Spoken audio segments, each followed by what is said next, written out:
I shall begin my story then. Listen to me, I pray you, with attention. This Hind you see is my cousin. Nay, what is more, my wife. She was only 12 years of age when I married her, so that I may justly say she ought to regard me equally as her father, her kinsman, and her husband. We lived together 20 years without any children. Her barrenness did not effect any change in my love. I still treated her with much kindness and affection. My desire of having children only induced me to purchase a slave, by whom I had a son, who was extremely promising. My wife, being jealous, cherished a hatred for both mother and child, but concealed her aversion so well that I knew nothing of it till it was too late. Meantime, my son grew up, and was 10 years old, when I was obliged to undertake a long journey. Before I went, I recommended to my wife, of whom I had no mistrust, the slave and her son, and prayed her to take care of them during my absence, which was to be for a whole year. She, however, employed that time to satisfy her hatred. She applied herself to magic, and when she had learnt enough of that diabolical art to execute her horrible design, the wretch carried my son to a desolate place, where, by her enchantments, she changed him into a calf, and gave him to my farmer to fatten, pretending she had bought him. Her enmity did not stop at this abominable action, but she likewise changed the slave into a cow, and gave her also to my farmer. At my return I inquired for the mother and child. "Your slave," said she, "is dead, and as for your son, I know not what is become of him. I have not seen him this 2 months." I was afflicted at the death of the slave, but as she informed me my son had only disappeared, I was in hopes he would shortly return. However, 8 months passed, and I heard nothing of him. When the festival of the great Bairam was to be celebrated, I sent my farmer for one of the fattest cows to sacrifice. He accordingly sent me one, and the cow which was brought before me proved to be my slave, the unfortunate mother of my son. I bound her, but as I was going to sacrifice her, she bellowed piteously, and I could perceive tears streaming from her eyes. This seemed to me very extraordinary, and finding myself moved with compassion, I could not find in my heart to give her a blow, but ordered my farmer to get me another. My wife, who was present, was enraged at my tenderness, and resisting an order which disappointed her malice, she cried out, "What are you doing, husband? Sacrifice that cow. Your farmer has not a finer nor one fitter for the festival." Out of deference to my wife, I came again to the cow, and combating my compassion, which suspended the sacrifice, was going to give her the fatal blow, when the victim, redoubling her tears and bellowing, disarmed me a second time.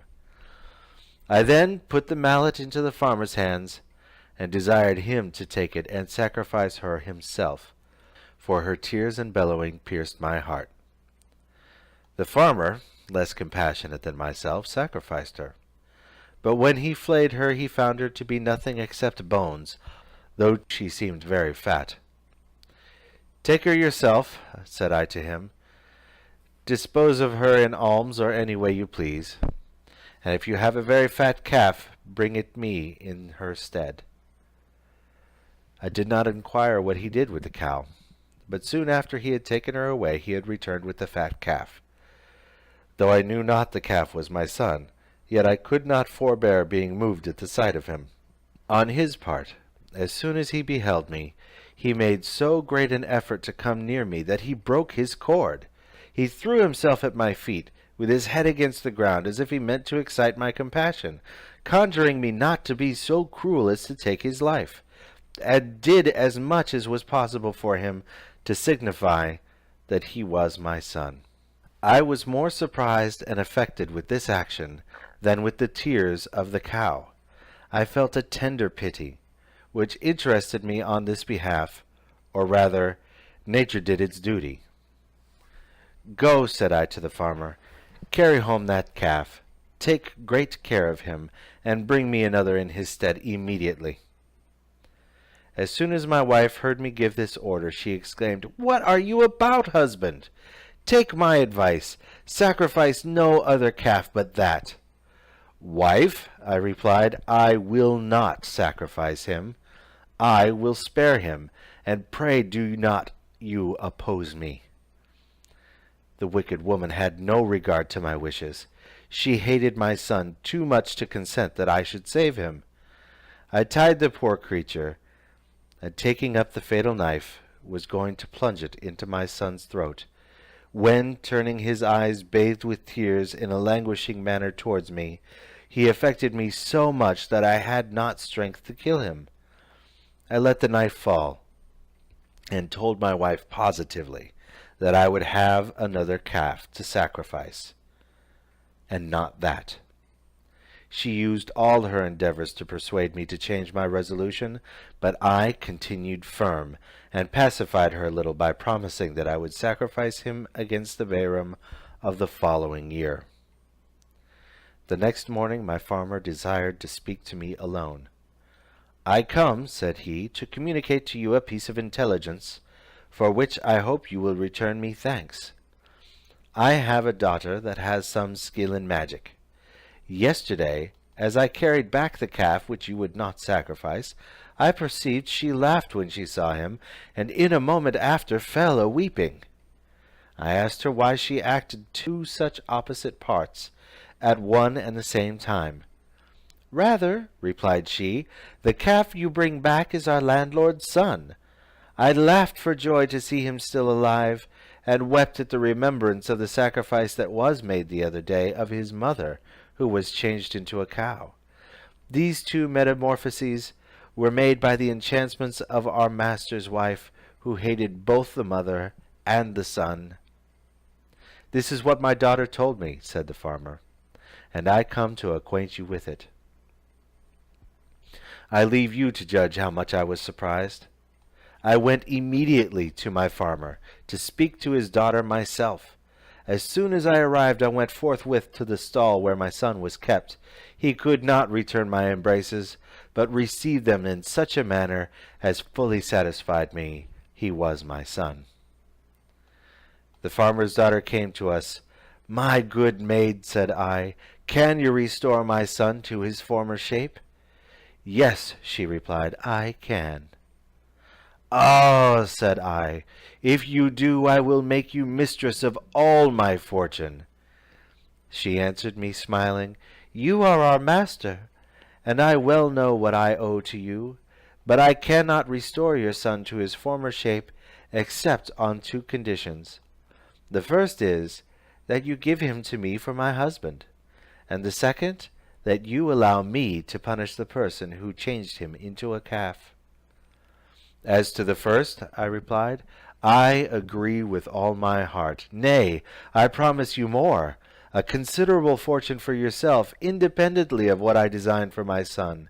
In a word, you shall see how I will reward the great service I expect from you. As to what relates to my wife, I also agree. A person who has been capable of committing such a criminal action justly deserves to be punished. I leave her to your disposal, only I must pray you not to take her life.' 'I am going, then,' answered she, 'to treat her as she treated your son.' 'To this I consent,' said I, 'provided you first of all restore to me my son.' The damsel then took a vessel full of water, pronounced over it words that I did not understand, and addressing herself to the calf, 'O calf, if thou wast created by the Almighty and Sovereign Master of the world, such as thou appearest at this time, continue in that form.